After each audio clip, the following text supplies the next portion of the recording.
Assalamualaikum warahmatullahi wabarakatuh. Perkenalkan, saya Sofia Nurwidaya, calon guru penggerak angkatan 11 dari SDN Bakaran Kulon 01. Di sini saya akan memaparkan tentang koneksi antar materi modul 1.1 dan modul 1.2. Model refleksi yang saya gunakan adalah model 4P, yaitu peristiwa, perasaan, pembelajaran, dan penerapan ke depan. Yang pertama adalah peristiwa, momen yang paling penting dan menantang bagi saya dalam proses pembelajaran modul 1.1 adalah saya mengetahui bahwa pembelajaran sebenarnya adalah berpihak pada murid, dan guru berperan menuntun tumbuh atau hidup kodrat yang ada pada anak. Pendidikan bukan hanya pemberian pengetahuan akademis semata, tetapi juga melibatkan pengembangan budi pekerti dan karakter anak. Pendidik melayani dengan tulus, memberikan teladan ing ngarsosong tulodo, memberikan semangat ing madya mangun karso, dan memberikan dorongan tutwuri handayani.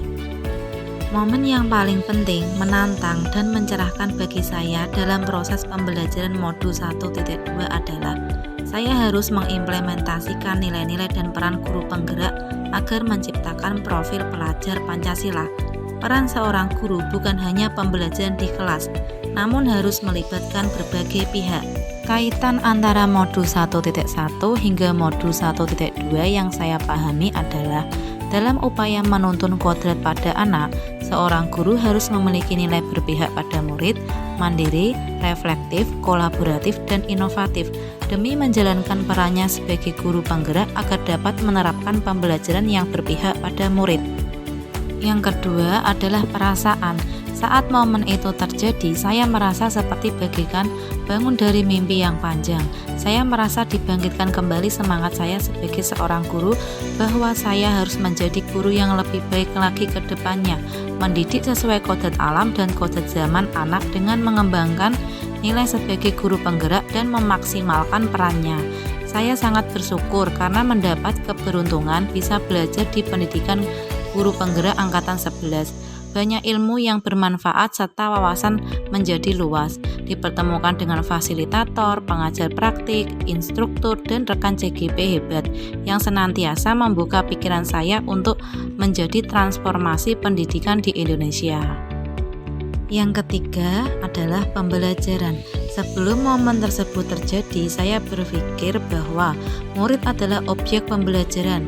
Guru hanya bertugas mentransfer materi pelajaran dan kurang memperdulikan karakter anak. Setiap murid adalah sama, sehingga saya memberi perlakuan yang sama pula kepada semua murid tanpa memikirkan kebutuhan belajarnya maupun minat dan bakatnya. Pembelajaran yang saya lakukan sudah sesuai perkembangan zaman dengan menampilkan presentasi atau materi di layar LCD. Sekarang saya berpikir bahwa murid adalah sebagai subjek pembelajaran dan guru hanya sebagai fasilitator. Guru bisa menciptakan pembelajaran yang berpusat kepada murid dengan menerapkan nilai-nilai dan perannya sebagai guru penggerak dan menuntun anak sesuai dengan kodrat alam dan kodrat zaman. Murid memiliki karakteristik yang beragam, kebutuhan belajar mereka juga berbeda-beda, maka guru harus memberikan pengajaran yang sesuai dengan kebutuhan belajar murid. Memberikan pembelajaran yang memerdekakan murid adalah belajar yang bermakna, tidak hanya memperlihatkan materi di layar, namun diakhiri dengan refleksi dan kolaborasi dengan berbagai pihak. Penerapan ke depan atau rencana pengembangan diri yang sederhana, konkret, dan rutin yang dapat saya lakukan dari sekarang untuk membantu menguatkan nilai-nilai dan peran saya sebagai guru penggerak adalah berpihak pada murid dengan menjadikan murid sebagai subjek pembelajaran dengan merancang pembelajaran sesuai kodrat alam dan kodrat zaman, kebutuhan murid, menyenangkan, bermakna, serta mewujudkan profil pelajar Pancasila. Mandiri, berinisiatif untuk mengembangkan kompetensi diri dengan cara aktif mengikuti pelatihan dan webinar. Berinisiatif mempelajari ilmu baru yang menunjang pembelajaran agar tercapai pembelajaran yang memerdekakan murid. Reflektif, rutin dalam melakukan refleksi pembelajaran dan menjadikan hasil refleksi sebagai bahan perbaikan untuk kegiatan pembelajaran berikutnya.